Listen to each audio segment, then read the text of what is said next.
Barangay Inawayan is one of the oldest and most peaceful barangays in Santa Cruz, Davao del Sur.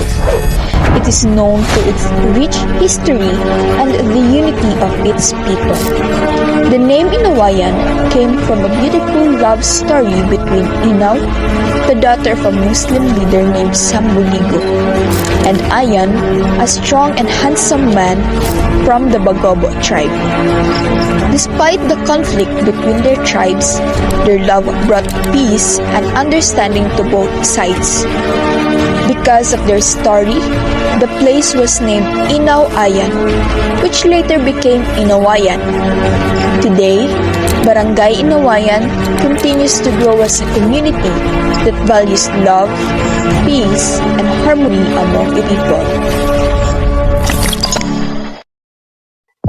This is one of the unforgettable accidents that left a mark on all the residents of Inawayan. It was a moment of shock and sadness that the community will never forget.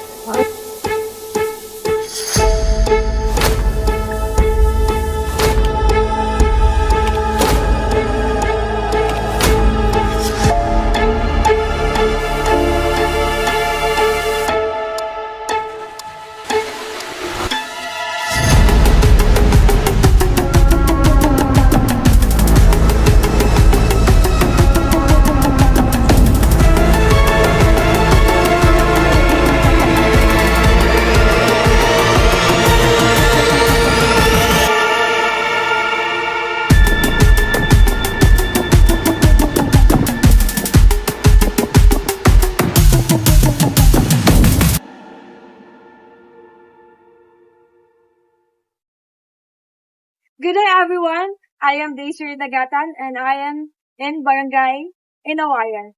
So, we will be introducing some important historical background of Barangay Inawayan. So, without further ado, let's get started. So good day everyone, I am Yafa Merlet Almontenegre and today I am showing you the place of Barangay Inawayan. So come join us.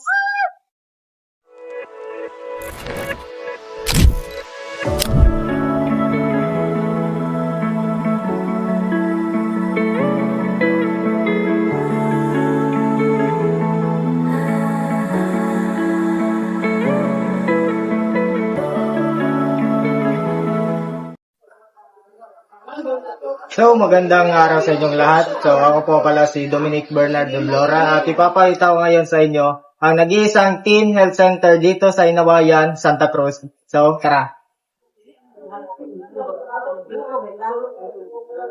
So, makikita natin dito na may bed dito, sobrang aliwalas dito sa loob. As may couch tayo dito and marami pang iba. Check nila lang.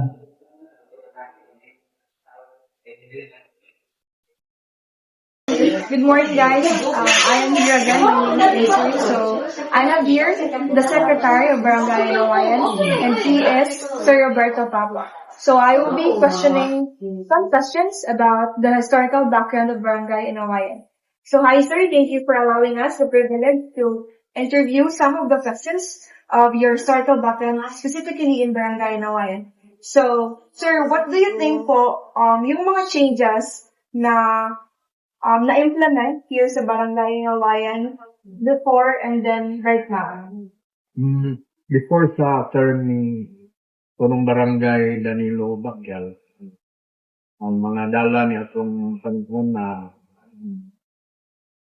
wala pang semento. Pero karon sa hangtod karon sa ikatulo ng kasar ni maay gamay na lang.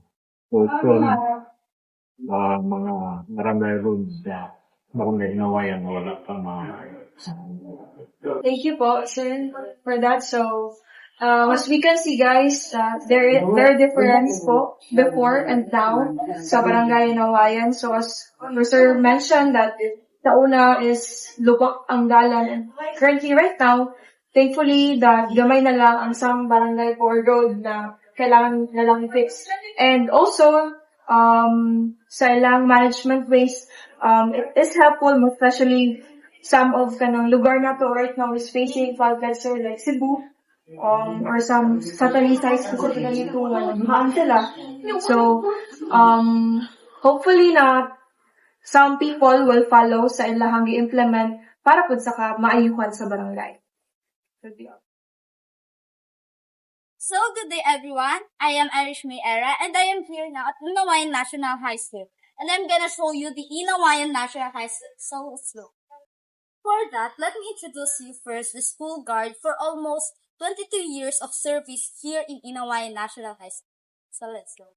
So, let me introduce you first the school guard of Inawayan National High School, Sir Kasai P. Asik.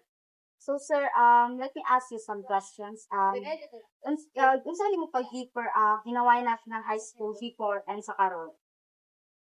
Sa una mangod, sa pag-starting nato diri, murag di pa kayo tipo mga bio. Sa pagkaroon, medyo mga nindot na. So, na improvement. Ano improvement? Kung sa una, kami pa yung mga classroom. Karoon, pinitirasan ka na, asa sa likod. Yung senior high school. Karoon, dagan na tayo. Eh, si karoon po, na third floor. Nindot na kita naon. So, sa 22 years of service mo, sir, so, masulti ba niyo, sir, na dakot na improvement at Inawayan karon kesa before, sir? Oh, dako na kayo improvement karoon.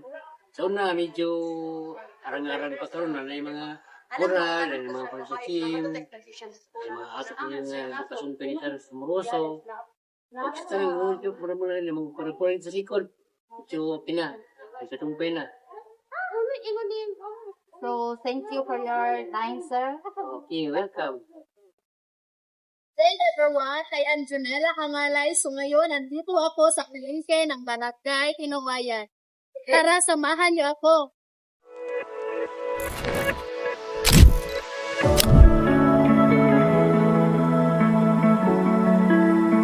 Good day, everyone. I am Rhea G. Ibanez, and I am here right now at Inawayan Beach, where the name Inawayan came from.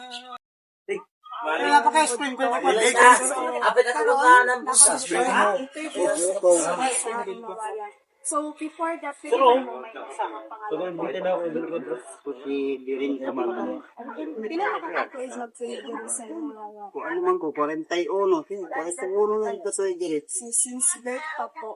Kanang kapalo pa po sa purusa ang kanan sa pangalan sa Inawayan. Ang ito to? Karong akwa ka nga kanang alright kay ka wala bay sa ina aga Ang mga lulo sa una, anggaan lang sa Inawayan ba? Kung mga lulo na mo sa una, ang Inawayan.